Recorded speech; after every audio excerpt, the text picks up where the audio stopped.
So what's up, everybody? Happy Monday. If you watched our show yesterday, we had a pretty awful two-gamer. Ended up not being that bad in the end, but today, this is much worse. We have a full 15-gamer on FanDuel. It's like the most games that's ever been on a slate. DraftKings split it up. I kind of wish they did, so they have 8 games on the main slate. I wish they just did the other 7 games as the whole night slate, but night slate's only 3 games over there, so we're not going to hit all the games on DraftKings. We are on FanDuel. Nick, how we doing? How we looking? Are we looking forward to today? Yeah, man. I mean, I've been digging in, trying to get as much info into my brain before the show as possible. Election day tomorrow, regardless of what side you're on, get out and vote. But that's why Yes. all these games are crammed into today. There's no games tomorrow. So just keep that in mind. There will be no NBA DFS. College hoops did start today, which is fun. But yeah, man, just so much to get through. We did just get news that Giannis is out. Mm-hmm. Pretty pivotal. And yeah, a lot of injury news we're still waiting on. Some we already have. But yeah, I'm playing on both sides tonight just so we could kind of give these viewers what they need. But definitely wildly different slates between the two sites. So I think it's kind of fun that all the games kick off in 15-minute increments. Like no 2 games start at the same time. So every 15 minutes, another game kicks off. I mean, we're going to have to do infinite late swaps tonight, but that's what we signed up for, right? If you can't late swap tonight, I really don't think you should be playing at all. Just play the showdowns, maybe play a turbo slate that only has 2 or 3 games on it. Night slate, 3 games. Absolutely. So Boston did his thing, though. Oh, from the Pels. Oh, Brandon Boston. Yeah, I wanted to give a shout out to the douche for endorsing him in the chat yesterday. You know, we thought he was a good play, but he's a sharp player, so he endorses a player. You know, we're gonna be a little bit more in on him. He ended up being the difference yesterday. Oh yeah. Jose, how we doing? Yes. Heath, good to see you. Thug and Barry, glad to see all you guys. So I was thinking about how we're gonna run through this slate. I figured let's start with the DK main first, and then we can work in the other FanDuel games, I guess, as the show goes on. Yeah, we'll go with the flow, man. And obviously, we got to touch on the biggest injuries. But yeah, I think that's the way to do it. All the DK main games are on the FanDuel slate. So dual purpose there. And let's just run through some of these injuries real quick. You mentioned Giannis got ruled out right before the stream started. Thankfully, they gave it to us a little early. Steph Curry just got ruled in. He will start Monday. I saw a picture or a video of him having like a 3-point contest with Buddy Hield earlier. Looked fine. Kevin Werder's out. Dean Wade and Karis LeVert remain questionable. Is that the first game? It's one of the first games. So we should have that news soon. Jaime Jaquez is out for the Heat. Laurie Markkinen, Jaylen Brown is out. Laurie Markkinen and Emmanuel Quickley are doubtful. Paul George is making a season debut today. And then we have a whole slew of questionable tags that we'll try to get to as we're going through the slate here. So just looking at the top of the model, I mean, what stands out to you here? I just refreshed. I wanted to see if we got the Milwaukee stuff updated yet. It looks like Giannis is out, but I don't know that we got. Yeah, so first and foremost, yeah, it did update. Bobby Portis is suddenly popping as a great value play. He is still behind Luke Cornett, though. When I first saw that today, super chalky Luke Cornett, I was like, why is he looking so good here? We're getting Horford back. I mean, Porzingis is still out, and with Jaylen Brown out, they're not going to start Hauser or Pritchard. It sounds like they're going to stay big in that front court against Capella, Okongwu, Jalen Johnson tonight. So Cornett should get the start next to Al Horford, and it sounds like he's probably going to play more minutes as well. So if you're looking for value, especially on DK where you could play 2 centers, you have less games to choose from. I think it makes a lot of sense to kind of eat that chalk over there. I do really like Boston tonight. I mean, I'm more comfortable getting to the guys like Derek White, Jason Tatum. But yeah, Cornett was the first thing that stood out to me. Then we get to talk about the Wizards a little bit. I mean, George here, Keyshawn George, I don't know. To see him at 20-something% is a little bit insane. I know Kuzma's out. I know he's been playing well and starting. This is never a guy I'm super eager to play. But again, that first slate is much smaller than the one on FanDuel. So there's less to choose from. So some of this value is completely unknown on FanDuel, but very, very popular on DK. But unless more starts to open up, I guess it's kind of justified. But George stood out to me, and so did Cornett. And like, as I dug in, I'm like, okay, I think I get it now. But initially, those just both gave me some pause. Yeah, I mean, just looking at the ownerships between the two sites, a couple of the guys that look to be around the same ownership are in the ballpark anyway. Luke Cornett's going to be popular on both sides. Jason Tatum, Derek White. Peyton Pritchard is pretty big difference from FanDuel to DK, but it makes sense because there's twice as many games on FanDuel. Josh Giddey's more popular on FanDuel. That's a little bit surprising. And then Keontae George looks to be the same too. But yeah, I mean, you mentioned Boston and Washington. We have 4 Boston guys in the top 6, and we have 3 Washington guys in what is this, like the top 15. So, I mean, they're all good plays. I can't say. I actually am trying to get away from Keyshawn George. I'm just questioning the ceiling on this type of on this large of a slate. But all the other guys, I mean, I'm going to be mixing in. Yeah, and one more from Washington, Carlton, aka Bub Carrington. I wasn't super hyped on them pulling him in to play next to Jordan Poole. I didn't know that it'd be a great fit when they drafted him. But yeah, this is a kid who has me eating my words, coming up back-to-back games over 30 fantasy points. And I will say this about him, George Sarr. Even if Golden State comes out here and blows them out, and this is not something I'm projecting to happen, these are young players. They need to get their minutes on the floor. So it's almost like they're kind of blowout proof, game script proof. Whether the game's close or if they're struggling, they're probably going to play their regular minutes. So higher floor for some of these young guys early in the season. Yeah, I mean, Carlton Carrington super let us down when he was starting at the beginning of the season. His price is up a little bit, 4,600, but still seems pretty good. Had a couple good games in a row. I mean, it's the 37 minutes that we're really looking at in a game that they lost by 20. And he still played 33 in a game they won by 13. So I agree with that. Yeah, the minutes are good, as uncomfortable as it might be. And the other guy, Keyshawn George, I'm pretty sure I'm going to be more comfortable getting to more Carrington. Yeah, I agree. Just pull up George's minutes, 27 and 32 over the last couple of games. He shot not great in the last game, still put up 24 and a half. It's the outlier rebounding game that got him there. But yeah, I'd say just be careful with these guys because I was getting a ton in my first couple of runs. Yeah, it's interesting. Earlier, I was seeing Joe Val getting a lot of ownership. That's kind of come down, but he's someone who would be limited if that game got out of hand. He's not going to start. Similar to what he was dealing with the Pels last year. Really just tough to kind of project his minutes day to day. The Warriors are a smaller team, if we're being honest, so hesitant to get to Joe Val. So, yeah, I don't mind the young Wizards guys. Again, when you're playing value, like to have a floor in minutes, it's a good feeling. So as much as I'm not crazy about these guys as players individually, they make a lot of sense on tonight's slate, especially on DK with the limited number of games. Yeah, I'm on board with you on fading Joe Val. I mean, 5,500, the price is appealing. He had a ceiling game a couple games ago. I think he only played 26 minutes there, but he got there, projected for 22. And I agree, he definitely could lose minutes to this Warriors team. I mean, they have Trace Jackson Davis, but we've seen Kerr bench him like in half the games this season, so it's really easy for both teams to go small. Yep. And then looking at the top end of this team, Jordan Poole, I was a little surprised his ownership. I thought it would be a little bit higher than this, still just under 8K. There's every elite point guard in the NBA playing today, but how much Poole do you see yourself getting to? I mean, I don't mind getting to a little. Obviously, crazy narrative here with Draymond previously knocking him out in a practice. They got some history. I mean, they did play each other last year a couple times, so it's not like it's the first time they're seeing each other.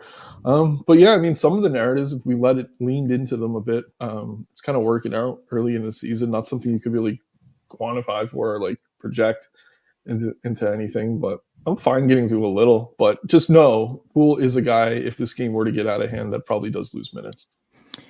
And just so narratives, whatever.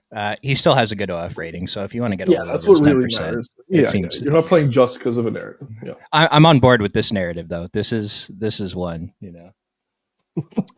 Carrington or Dosunmu. So Chicago, I mentioned to Nick before the stream, this is a team I was pretty disappointed is finally pulling ownership. Utah is the worst team in the NBA this year, 0-6. I didn't even realize they haven't won a game yet, but they play each other tonight. Chicago's still the fastest pace.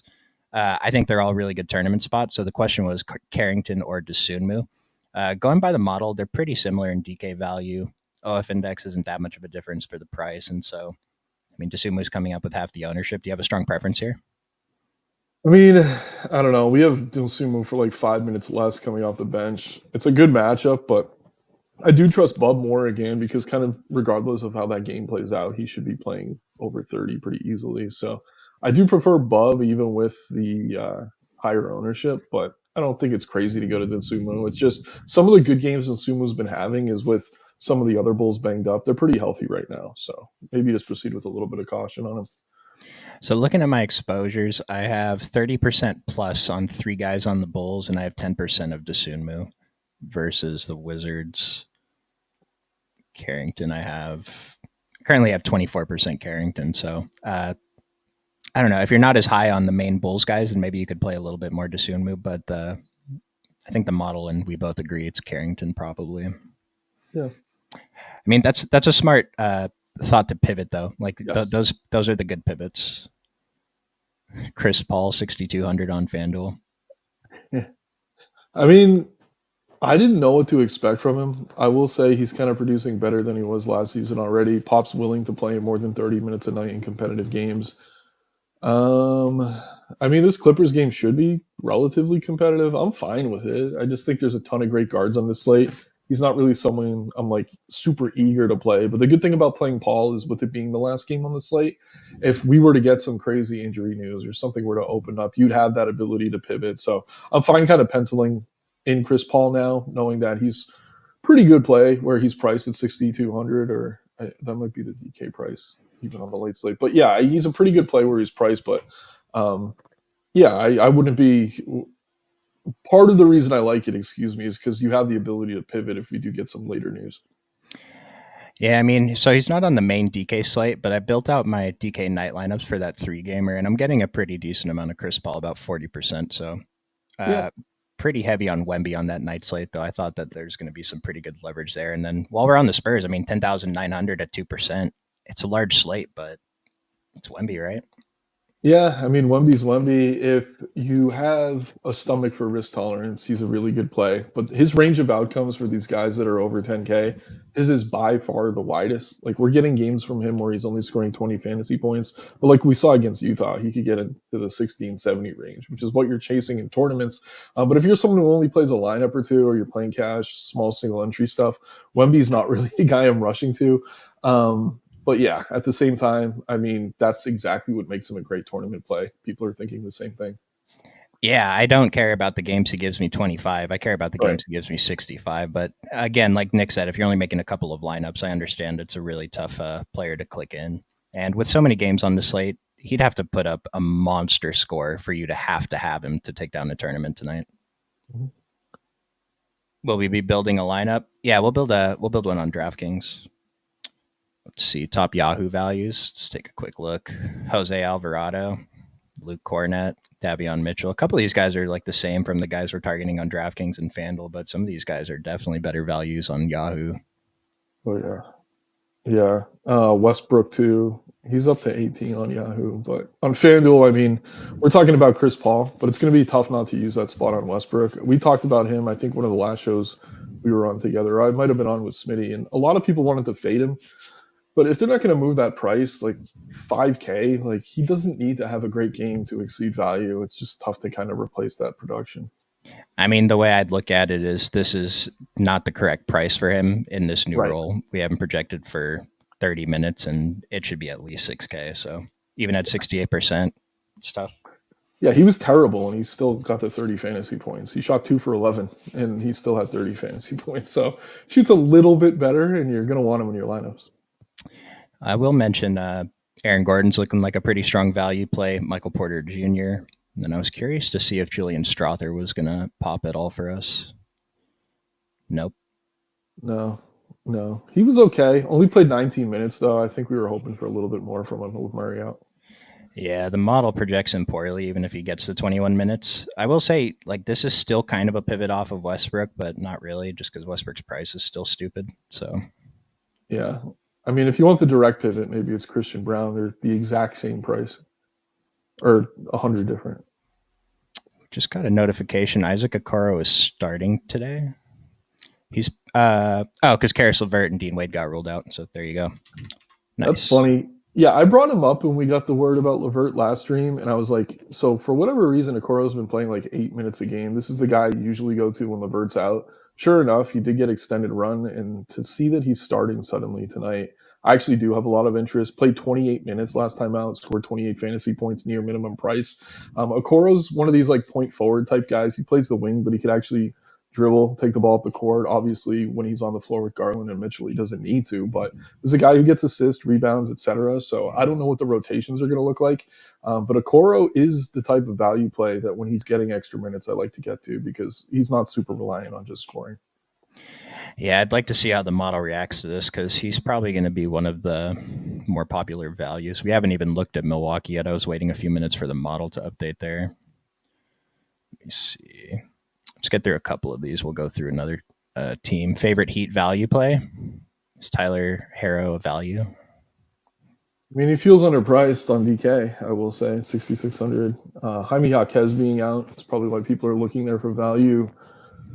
Heat are one of those teams, though. It's like night to night. You might get the good Rozier game, the good Butler game, the good Bam game. I mean, I don't know. Jovic is probably going to start. He really hasn't been doing much. I guess if you consider it value, it's Hero. But yeah, I'm not crazy about anything there.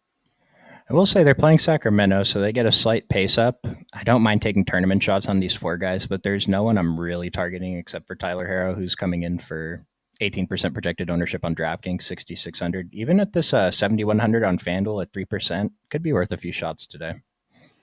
Absolutely. Yeah, with Hawkes out was the other part of the comment. Appreciate you, Boston. Giddey or Kobe White.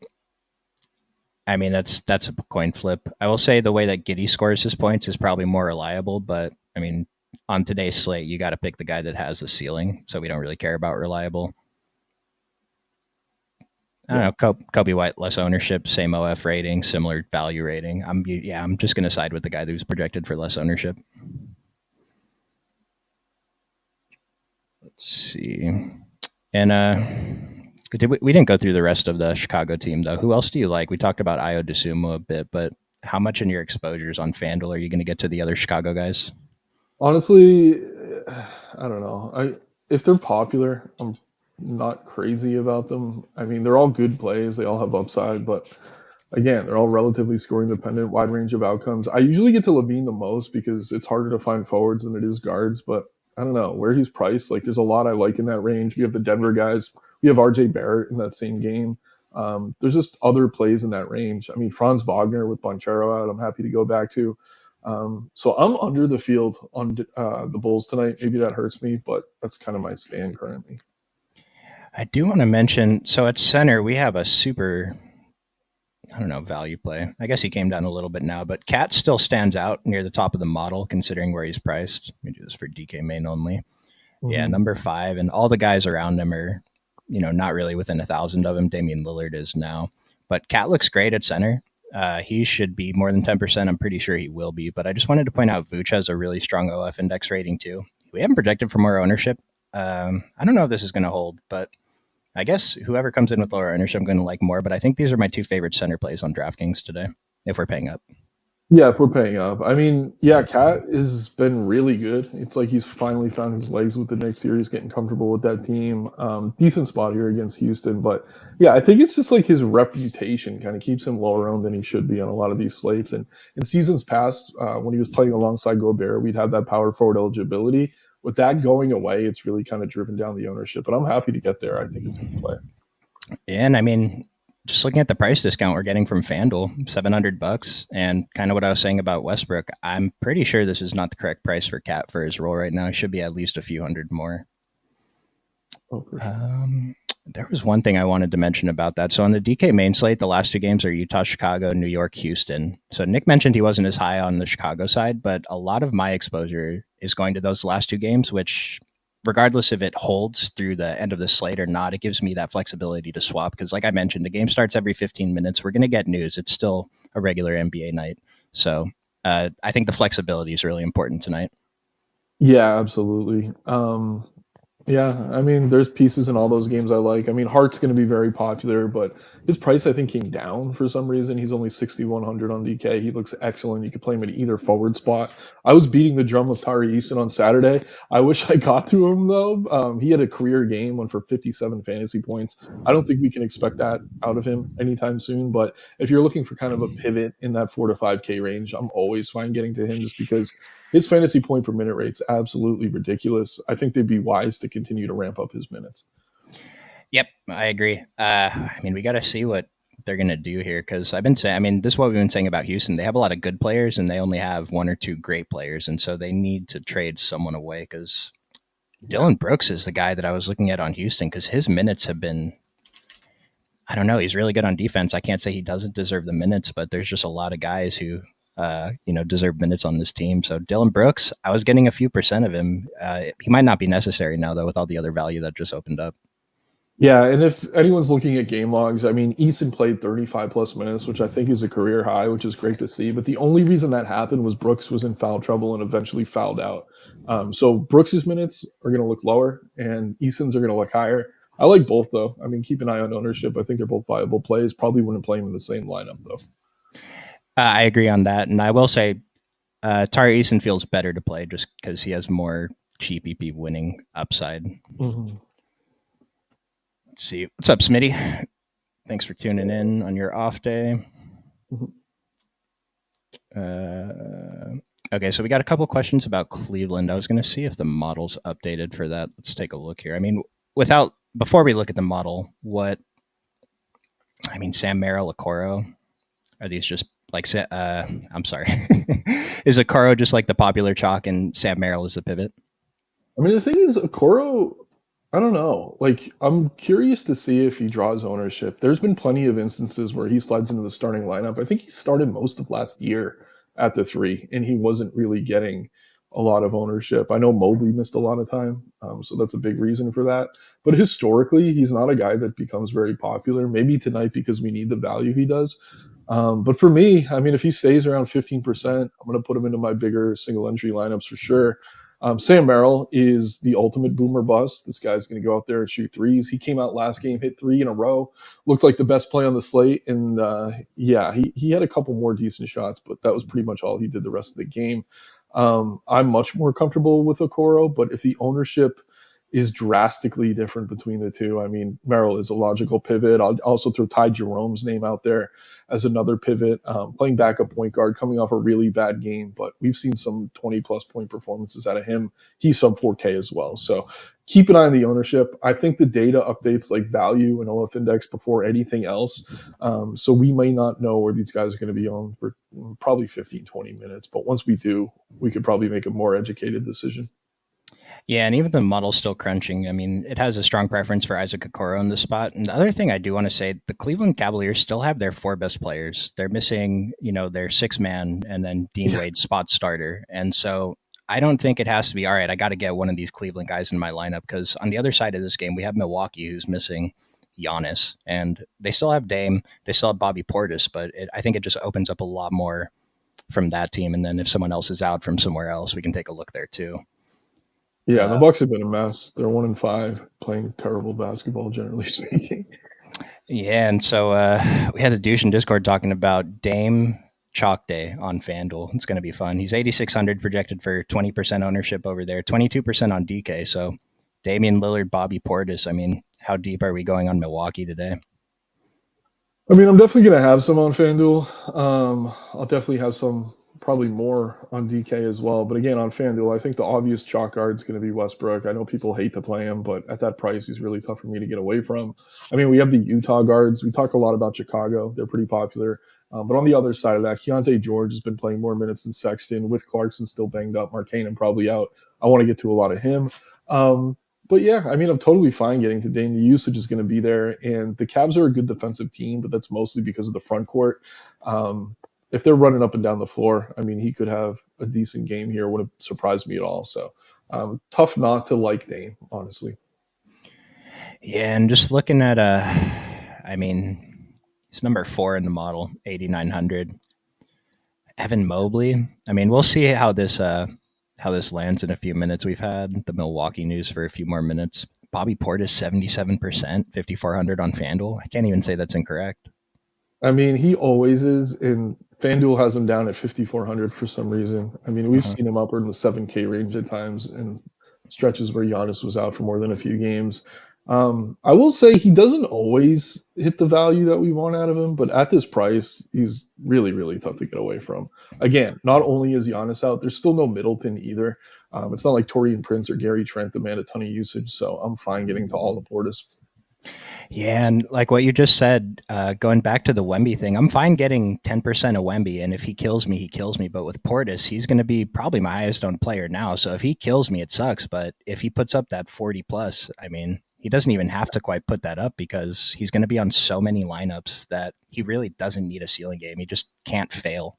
and he's probably going to end up in the winner either way. So I don't mind even getting over that 77%, 24% on DK. Does that sound light, or does that sound more appropriate? He's a little bit more expensive over there, but with the fewer games, it does sound light, honestly. I thought it would be closer to 50. So is Brook Lopez a pivot to Bobby Portis? Are we okay playing him alongside of him? I mean, first and foremost, this is maybe the worst matchup for centers against both Allen and Mobley, who are really good defensively. But yes, same price, much lower owns. If Portis is having a rough game, Lopez could be having the good game. So yeah, I think there is logic to making that pivot. Um, am I excited to make that pivot? No, but I think if you're thinking that way, you're kind of playing DFS correctly.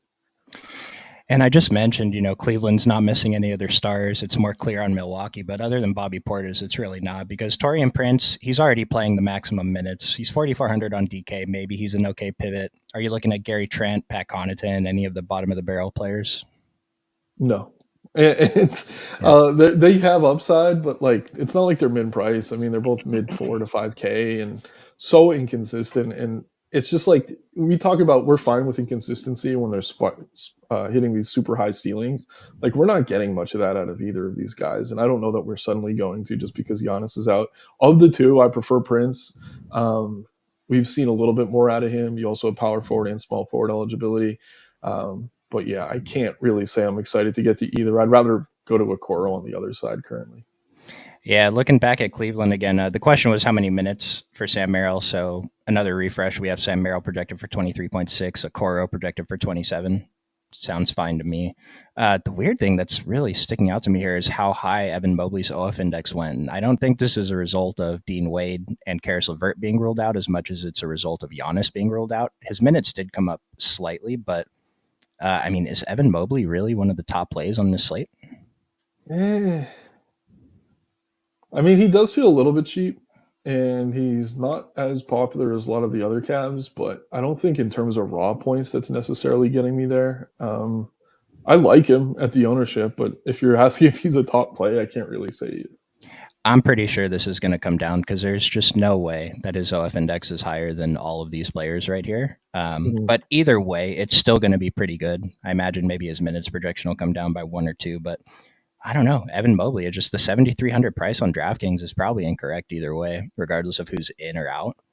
So we have some pretty good value plays. It's going to be kind of tough to get to the most expensive guys. I mean, always going to love Anthony Davis. He's almost 11K on DraftKings, under 10%. I'll probably be 10% plus.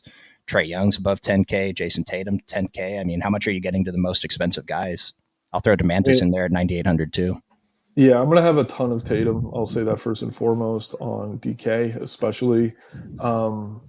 I want to get to some AD. I'm a little bit surprised the spread is so narrow in Detroit tonight. I don't know if the Lakers had to travel or what, but only 7 points there. Pretty high total. Definitely a great matchup for AD. I'm happy to get to him if I could find the salary for it. It gets a little bit trickier on FanDuel. I mean, it is a great matchup for Joker against Podol. Obviously, we have the core net value at center, a few other centers we like, but at 13% on a big slate, I mean, I'm happy to get to some of him. So I'll kind of say that I'm going to get a ton of Tatum, a decent amount of AD, and then on FanDuel, I definitely want to try to force in some Joker. There's just so many guards to kind of pluck through that it's tough for me to take a super hard stand on, I don't know, a Luka or a Trey, etc. I like them all. So yeah, I'll kind of get most of my pay ups in kind of the front court.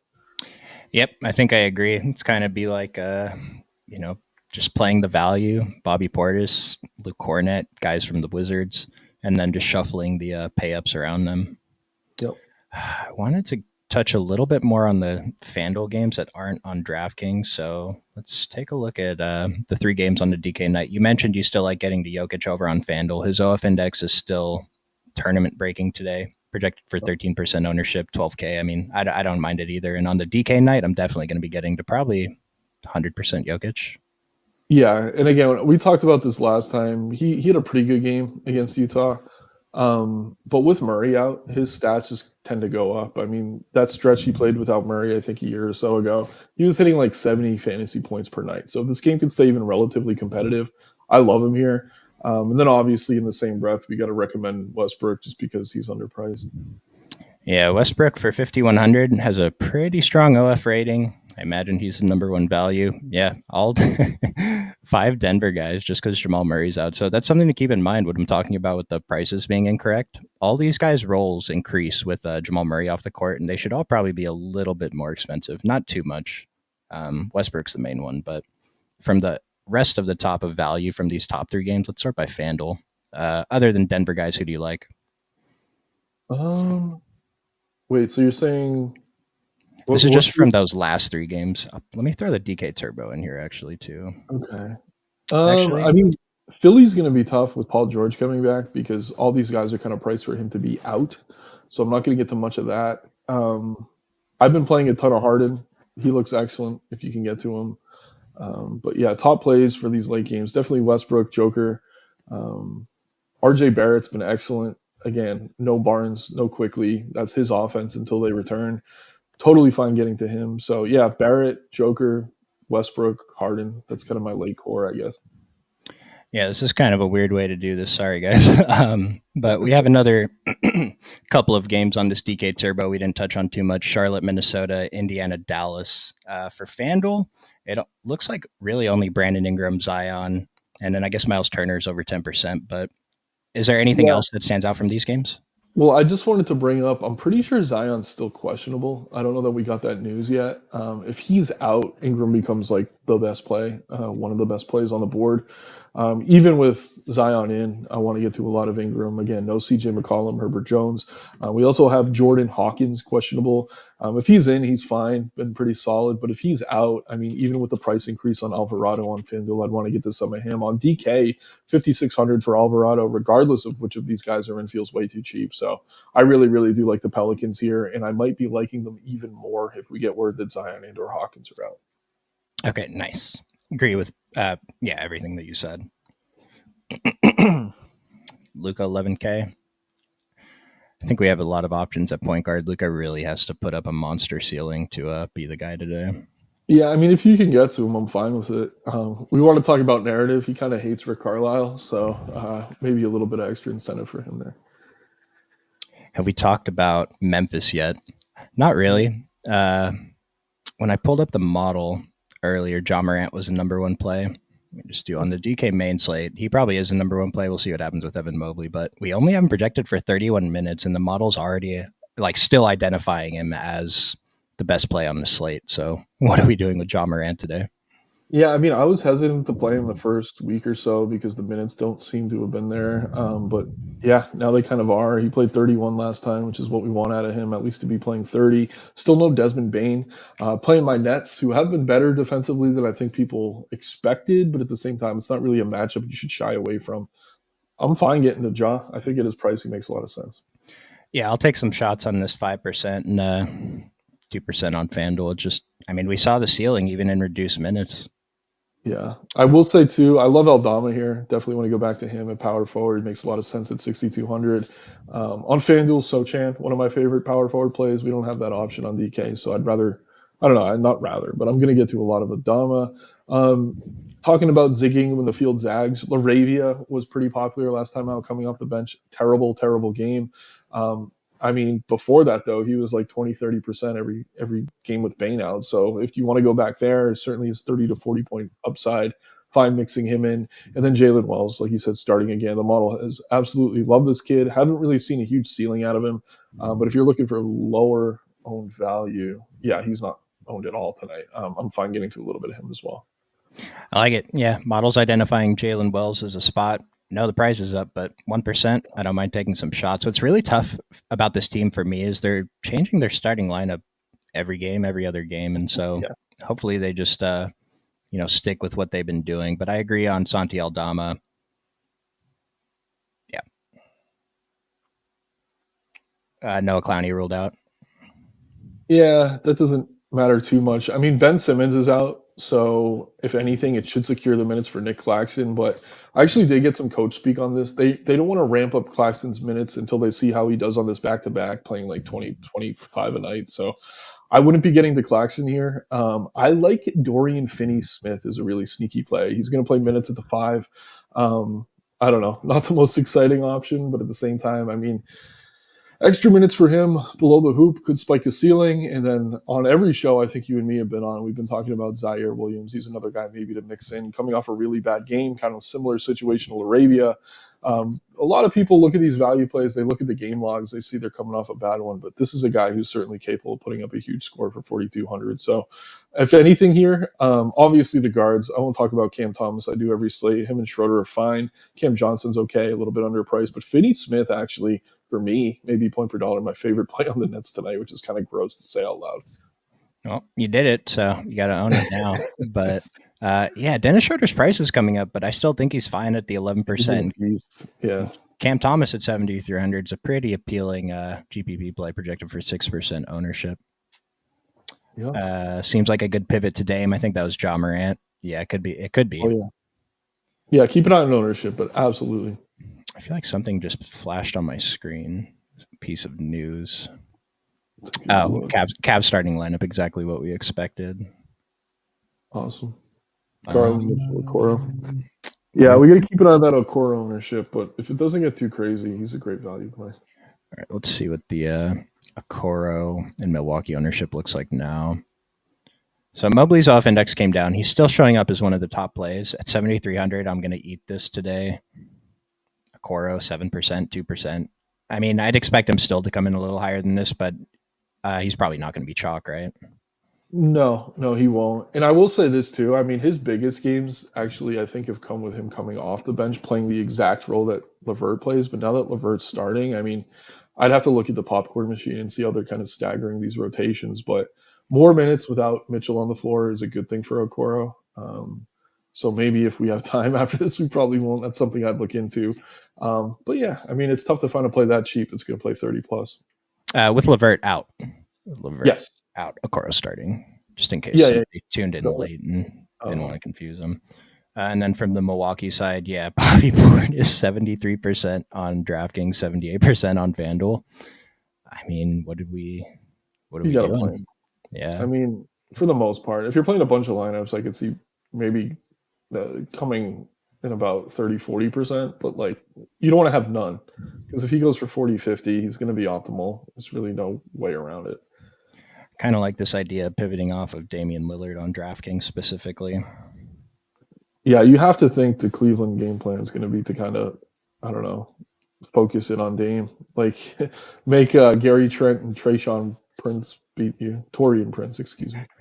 Man, they wish they had. That's what the problem is. Yeah, they think Torian is Tayshaun. I know, giving up my age here, but yeah, that's a bit better of a Prince. Are there any other teams that maybe we should touch on more before we build out a quick dummy?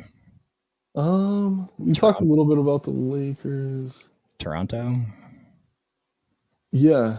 I mean, I think we talked a little bit about Toronto. I think the Magic are worth talking about. Okay. Wendell Carter Jr.'s out, still no Banchero. If Mo Wagner starts at center again, I mean, he hasn't been great. You could kind of use him as value if you need it. Tristan da Silva starting back-to-back games, still dirt cheap on both sites. Cheaper on DK. I don't mind it. I mean, could probably get you 20 to 25 fantasy points. But what I really like here is Suggs on DK. If he's on the slate, I don't think he is, unfortunately, but he's underpriced there at 6,800. He's almost 8K, I think, now on FanDuel. Fine with him, but tougher to get to. But Franz Wagner, he's been playing sick. I think he's finally over that illness. With Banchero, we continue to see increased usage for him. And next to guys like Da Silva, Caldwell Pope, I think that's only going to go up. So not the best matchup, obviously, here against a tough OKC defense. But Franz at his price, I mean, I'm happy to get there. Not a lot of people are playing him.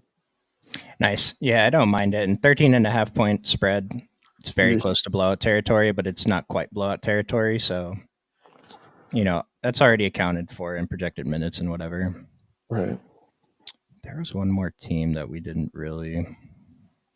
Clippers on the night slate. I guess we talked about the Spurs a little bit, but James Harden's over $10,000 on FanDuel. I mean, he's been a beast, man. If that keeps the ownership down, I'm still fine getting to him. Guys could just, if he wanted to, he get a triple-double every night right now, no Kawhi. All right. Let's build this out. Jayhawk can fill the people in on anything that we might have glanced over. First player in our lineups today is Bobby Portis. Yep.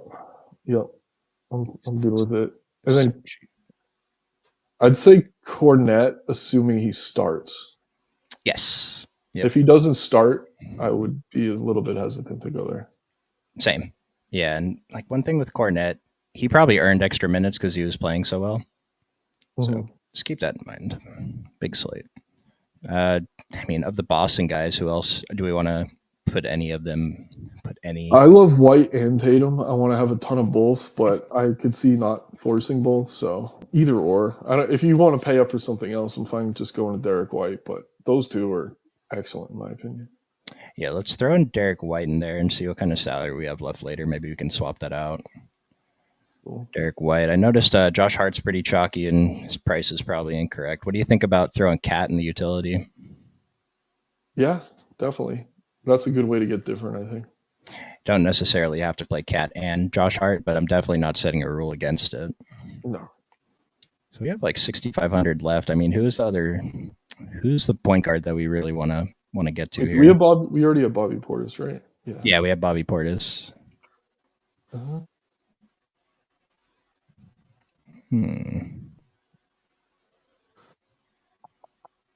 go value, or we could pay up a little bit. I mean, Pritchard? Dame's there. We don't have to go to him. Oh, Dame is probably the. I mean, Schroeder, 7K Schroeder feels a little ugly, but he's been doing it. Maybe not. I don't like the price. Not for the dummy. Do we like Koulibaly or Carrington enough to throw them in there? I'd go with Carrington for the discount. Let's try it. And then I think Koulibaly's a guy who could maybe be limited in a blowout. They've both been really solid, but I think point per dollar, I'm more comfortable with Carrington. Was there another shooting guard we could slide in? I think we can fit in Tatum. Ooh. Or just Ja Morant. 5,600 gives. Like what kind of price range? Well, if we take out Derek White, I mean, this is probably the core that you guys are looking for today. What we're doing is just kind of fit some other top owned plays around it. But I mean, Cat's kind of a pay up. The other guys aren't. Right. Tatum 10K leaves us 5,800 for a shooting guard and a guard. Carrington even has shooting guard eligibility, so even better.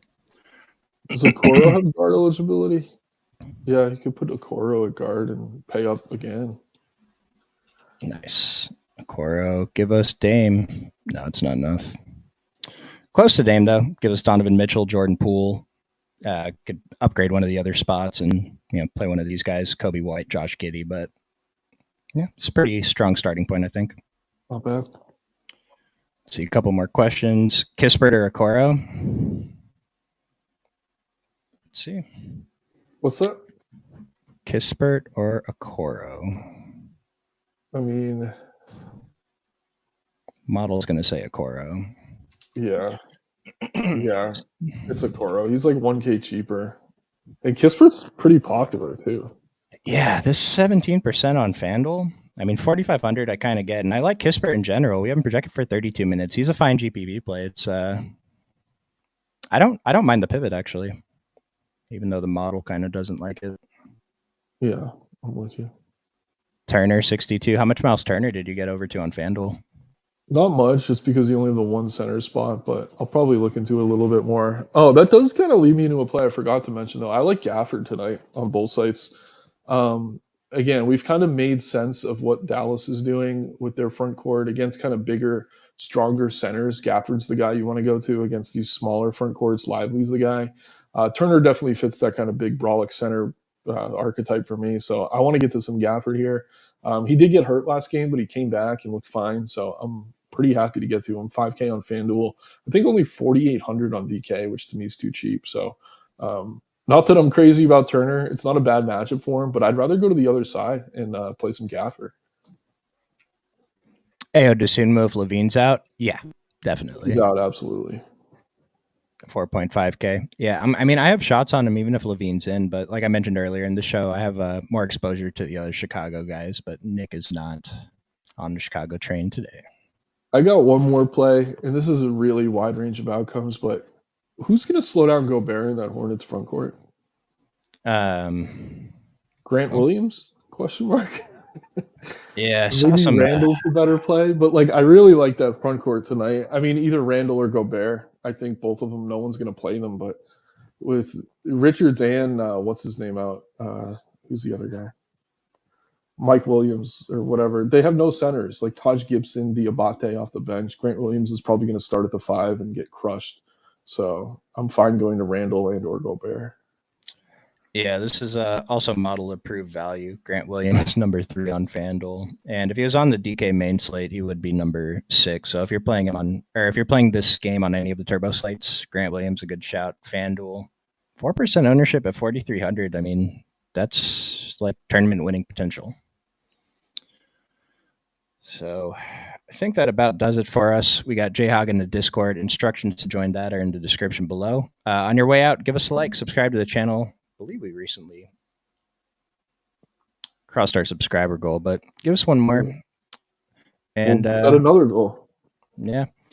We'll see you guys tomorrow. We'll see you guys on Wednesday. Tomorrow's a day off, so enjoy your day of rest, and yeah, let's get after it. Take care, everyone.